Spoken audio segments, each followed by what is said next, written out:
Bismillahirrahmanirrahim. Kita akan bahas tentang masalah membuat kamar mandi yang benar.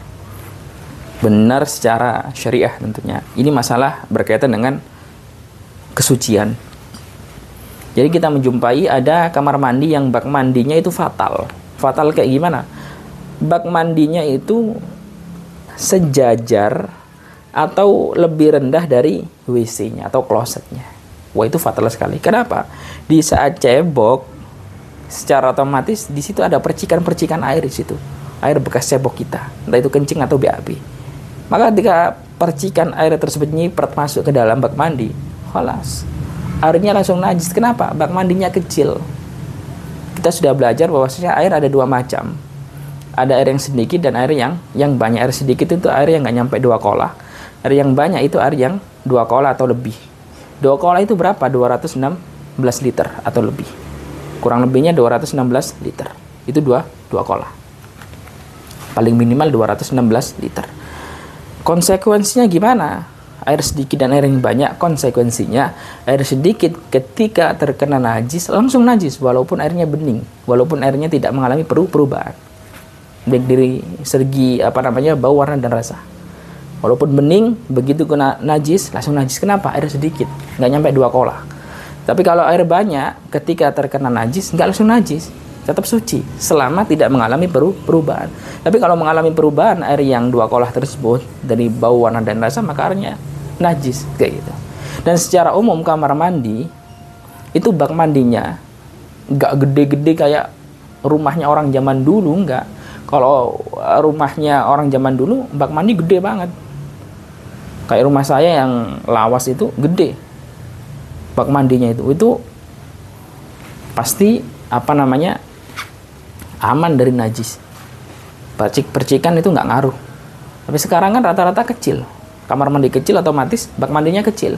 Begitu kecipratan air najis, khalas. Nggak bisa digunakan untuk bersuci dan airnya najis, kena tubuh kita ikut najis. Paham? Ayo. Maka hati-hati ketika membuat kamar mandi, khususnya bak mandinya ini. Makanya saya tulis bak mandi harus jauh lebih tinggi dari WC. Gambarannya kayak gini. Umpama ini kamar mandi. Ya. Lalu kemudian ini bagian WC-nya, katakan. Bagian WC-nya. Maka bak mandinya itu harus tinggi segini. Harus tinggi segini. Nah, ini baru benar, harus tinggi. Kenapa? Nanti saat cebok nyiprat itu airnya nggak sampai masuk ke dalam sini, nggak sampai. Nggak sampai. Paling nyipratnya ke sini-sini. Nah, ini yang betul, harus lebih tinggi. Ininya tinggi airnya ini. Tapi kalau bak mandinya itu rendah segini, wah, ini bahaya sekali. Begitu cebok-cebok, potensi besar nyiprat ke sini. Atau pakai ember biasanya. Pakai ember gini doang. Kerannya di sini. Kerannya di situ. Menyiprat, bahaya. Najis semua airnya, nggak bisa digunakan untuk bersuci, malah najis semua. Paham? Ayo. Atau bahkan saya menjumpai ketika ketika WC-nya WC duduk, katakan. Duduk kayak gini. WC-nya WC duduk. Ternyata bak mandinya pakai ember. Embernya segini tok. Segini. Masuk ke sini airnya. Jongkok di sini atau duduk di sini. Saat cebok, istinja, airnya muncul ke sini. Wah, najis semua ini. Gak boleh. Tapi harus lebih tinggi. Jadi harus lebih tinggi. Oke? Ayo. Jadi ketika ada bak mandinya, bak mandi harus lebih tinggi dari klosetnya. Kayak gini. Ini sangat penting sekali. Sangat penting, ini sangat mendasar sekali. Ayo. Lalu kemudian gayung, kita pakai gayung katakan. Nah, gayungnya ini, ya kan? Habis pakai, jangan ditaruh di lantai-lantai bawah sini. Atau ditaruh kloset-kloset gini, jangan. Jangan, tapi apa? Masukkan lagi ke dalam bak mandinya. Supaya apa? Nggak kena najis-najis di bawah ini. Ini penting sekali ini masalah.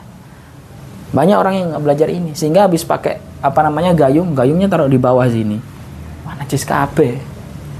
Habis itu dimasukkan ke dalam bak mandi. Bak mandinya kecil, loh najis ya.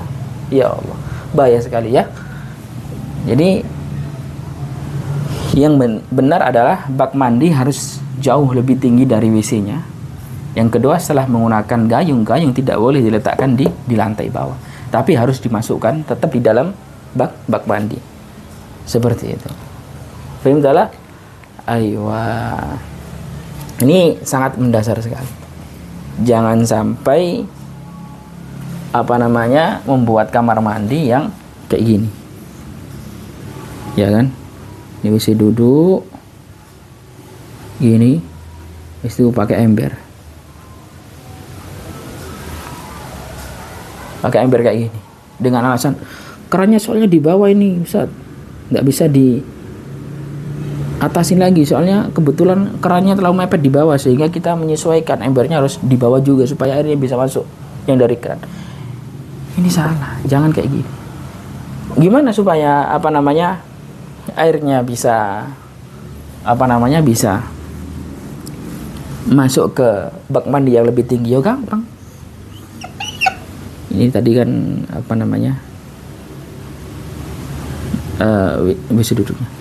Kemudian kerannya di sini. Ya gampang. Di sini kasih kursi. Kemudian kerannya ini kamu kasih selang ke atas sini. Loh. Di sini baru bak mandinya di sini, loh. Sehingga bak mandi tetap lebih tinggi dari klosetnya, sehingga ketika nyiprat nggak masuk ke dalam bak. Jadi walaupun kerannya di bawah, tetap bisa ditaruh di atas dengan apa? Kasih selang di atas ini. Kita centelin di sini airnya, selangnya, sehingga selangnya di atas, airnya masuk ke dalam bak. Ini penting. Hal sepele, tapi kalau nggak dijelaskan nggak tahu. Sholat saya sangat khusyuk sekali. Kenapa? Nggak tahu, pokoknya saya sangat khusyuk sekali. Gimana nggak khusyuk? Memang dari awal sudah nggak sah, ngapain setan repot-repot mengganggu? Nggak usah diganggu. Kenapa? Dari awal sudah nggak sah. Tubuhnya sudah najis. Kenapa? Ini tadi airnya percikan najis tadi. Kayak gitu. Makanya ada cerita seorang santri, dia bilang, seumur hidup saya nggak pernah sholat sehusyuk barusan. Iya. Saya berusaha untuk khusyuk, sholat luar biasa, nggak pernah khusyuk. Tapi tadi sangat khusyuk sekali. Kok bisa? Nggak tahu. Ternyata ada temen ngelihat sarung bagian belakang di sini ada yang bolong segini. Wah, ya wis nggak sah sholatnya. Kenapa? Auratnya terbuka. Bener, ngapain setan susah-susah ngagoin ente supaya nggak khusyuk? Kenapa? Dari awal sudah batal ente sholatnya. Makanya ente sudah khusyuk kayak gitu. Kenapa? Setan nggak ganggu.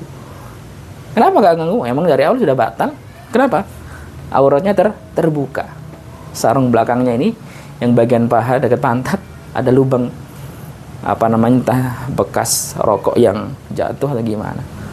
Maka ini sangat penting sekali ya. Semoga bisa difaham. Yang nggak paham boleh ditanyakan. In kuntum mukhti'an shawibin. Assalamualaikum warahmatullahi wabarakatuh.